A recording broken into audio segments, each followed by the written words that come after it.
Today, we look at ridiculous items that are a threat to your freedom, including a government-led program to stamp out rumors and racist ice cream. Welcome to Culture Shift, the Barry Farah Show. We are living in an American culture that has shifted from tolerant to cancel culture, from decent to rude, from optimistic to cynical, and from relatively safe to increasingly violent. But it's not too late. I hope to equip you with a historical framework applied to current events so you can lead and get America back on track for good. Hey, welcome back to the Barry Farah Show, Culture Shift. Today we're going to look at ridiculous threats to your freedom. There are so many to choose from. We're going to zoom in on four: the ability of a world superpower to stamp out rumors, the hypersensitivity over words, blaming ice cream for being racist, and censoring a scientist with an opinion. But first, a bonus item. It's sad and ridiculous to cancel the National Day of Prayer at the Capitol.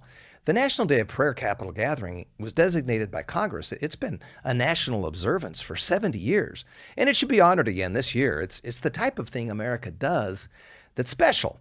Tocqueville noted that America is great because Americans are good.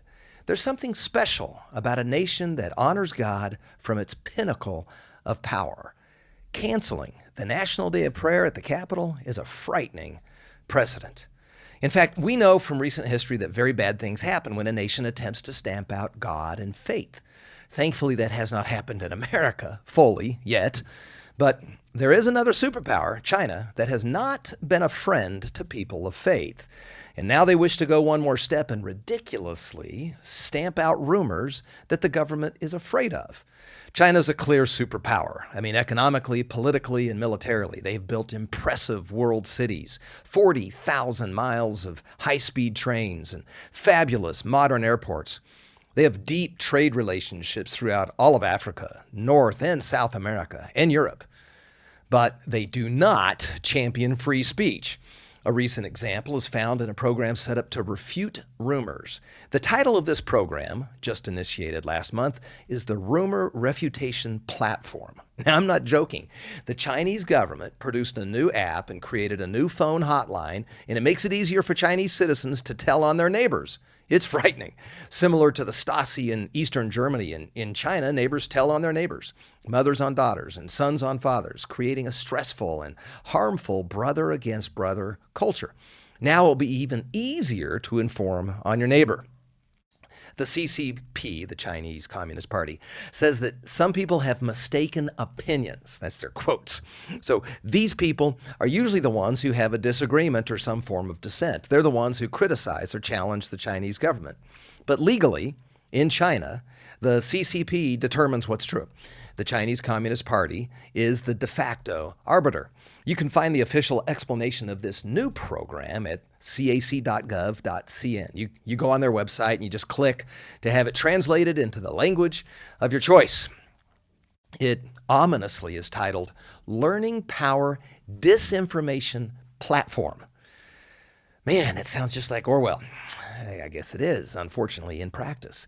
So back in March, they announced it's online today. They've got an exclamation mark after it. I'm like, whoa.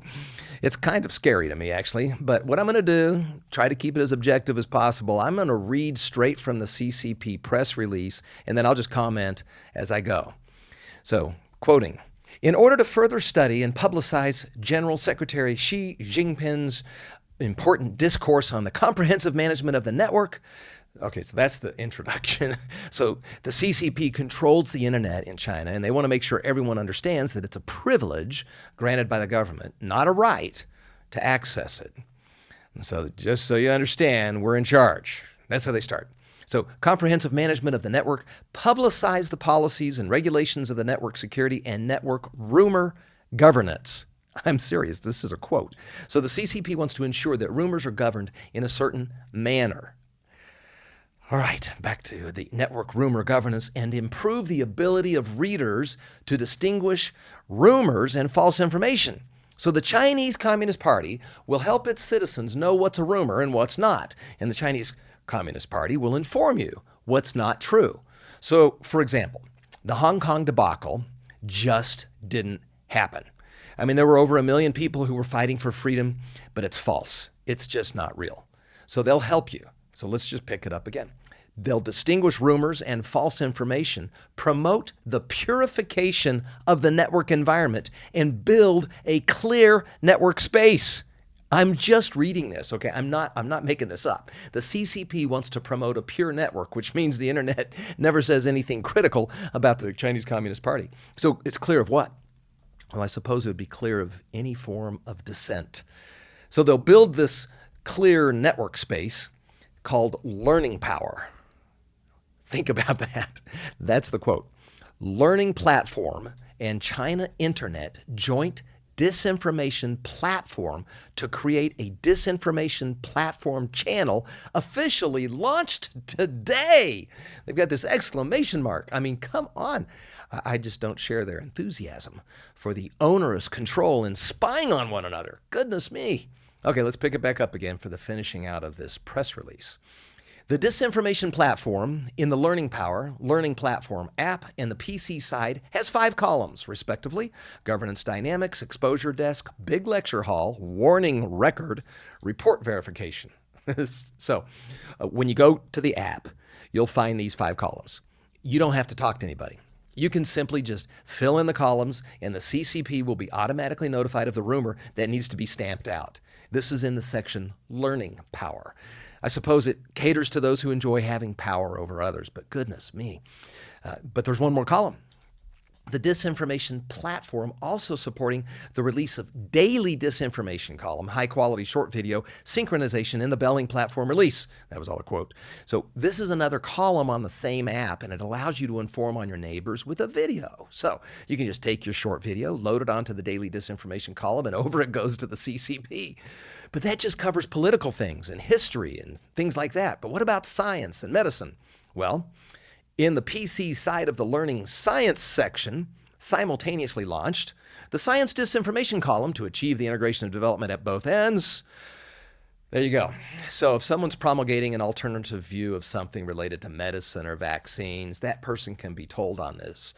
You can tell on that person in this part of the app. The disinformation platform focuses on the network rumor management work. It will continue to enrich the content of the column in the planning that's related to thematic activities in the network, comprehensive governance work to play its due role. So, just in case you weren't already intimidated, the internet should be purified, free of anything that undermines the CCP, and this will be continuously upgraded, or as they say it, enriched, to cover other ideas or thematic activities. And what's the purpose? Well, to play its due role. In other words, the CCP is in charge of you and what you do on the internet. So this rumor refutation platform gives a citizen in China the super easy ability to report on anything that contradicts or criticizes the Chinese Communist Party. And it's important to know that legally, the CCP is the only body politic. And with a single party rule, it's the only authorized entity to determine what really is true. The CCP believes this will improve the ability of readers to identify rumors and false information. Officials hope that most internet users will play an active role in supervising society. Holy cow, that is the Stasi! And enthusiastically report harmful information. This is what they're saying. What's harmful information? I guess harmful information just is what they say it is. It includes distorting, slandering, and denying party, national, and military history in an attempt to confuse people's thinking. So, in other words, don't be confused by any fact that makes the CCP look bad. The ongoing persecution of people of faith has been well established, but that needs to be stamped out because it confuses people's thinking. Don't look at what actually happened in Hong Kong over the past 3 or 4 years. That confuses people's thinking.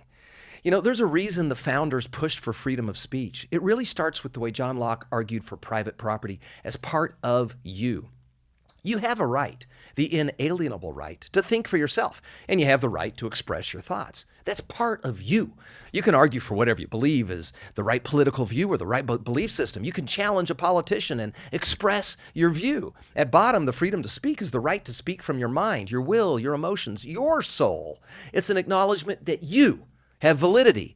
It's up to you to prove credibility. But as an American right, you have validity. All right, that was ridiculous item number 1. Number 2, let's move on to this next ridiculous item, and it's related to a hyper-racism sensitivity that's expressed on Nextdoor. Traditionally, this is an app to help people share information about their neighborhood. Now, the app's taking it upon themselves to launch tools to help people censor one another if they accidentally try to post something racist. The company's announcement explains it.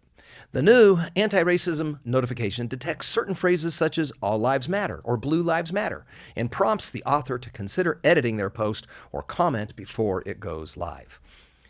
All lives matter and blue lives matter content is explicitly prohibited on Nextdoor. They announced this initiative with great fanfare. Nextdoor launches anti-racism notification to prevent discriminatory language.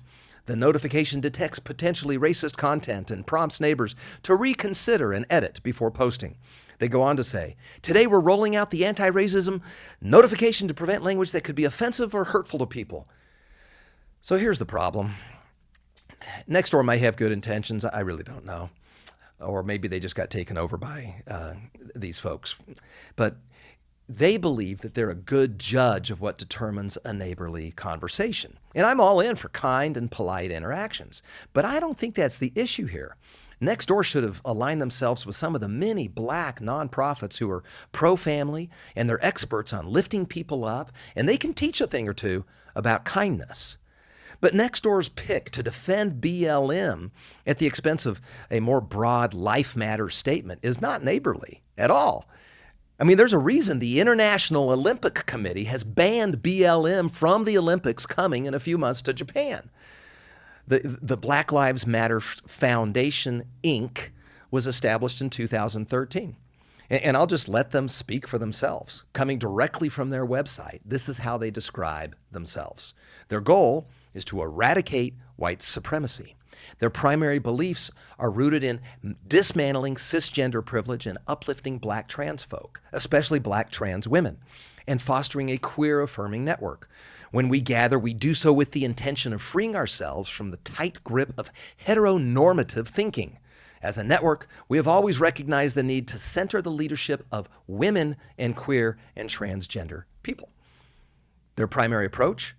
Disrupt the Western prescribed nuclear family structure. Now, these are all quotes.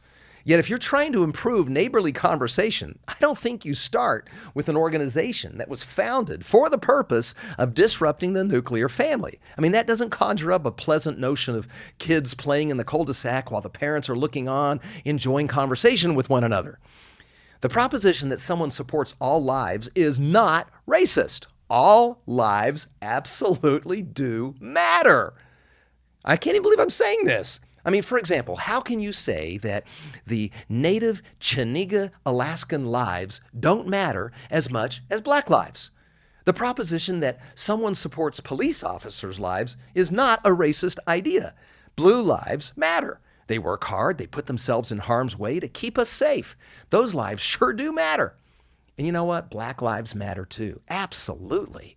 Hispanic lives matter, Indian lives matter, Middle Eastern lives matter, European lives matter, Polynesian lives matter. They all matter equally. In one of my businesses, I had 14 languages represented. All of the people from representing all of those native tongues mattered equally. Any organization that militantly uses violence and destroys private property to attempt to force change is not neighborly. So if Nextdoor wanted to be less ridiculous, they'd find one of the many local, kinder and gentler family-supporting networks to help give guidance on healthy conversation. That's number 2. Okay, let's look at the third one. Let's go across the pond and look at another very ridiculous item. In the United Kingdom, we find that serving and consuming milk, ice cream, and cheese can be racist. Now, you don't believe it. Okay, so here's what Alison Plummer said at a local council meeting in the UK discussing food choices in the schools. Here's her quote. Arguably, there's a racist element to serving dairy too much because 65% of the world's population are lactose intolerant, many from the Black, Asian, and minority ethnic communities. So she started a petition that reads as follows. We, the undersigned, petition Brighton and Hove Council to implement a carefully managed transition to at least 2 plant-based days in all state-run schools as soon as is practically possible. We also request that all council-run events be plant-based, plus any other council-run establishments, in order to reduce food emissions. So this was started by Alison. She's one of the residents. And Ms. Plummer wants you to stop consuming all these dairy products so you can be less racist. I really like milk with my cereal, but Alison thinks there's a racist element to that eating pattern. That's making me hungry. So let's move on to the final ridiculous item. Back to the good old USA. Harvard professor Martin Kulldorff was censored. He's one of the most cited epidemiologists and infectious disease experts in the world. He was censored by Twitter for saying not everyone needs a vaccine. Now, he was simply asked if he thought everyone needed a vaccine on Twitter, and on Twitter he replied, and this is a quote, this is his tweet, you can look it up, no. Thinking that everyone must be vaccinated is as scientifically flawed as thinking that nobody should. COVID vaccines are important for older, higher-risk people and their caretakers. Those with prior natural infection do not need it, nor children.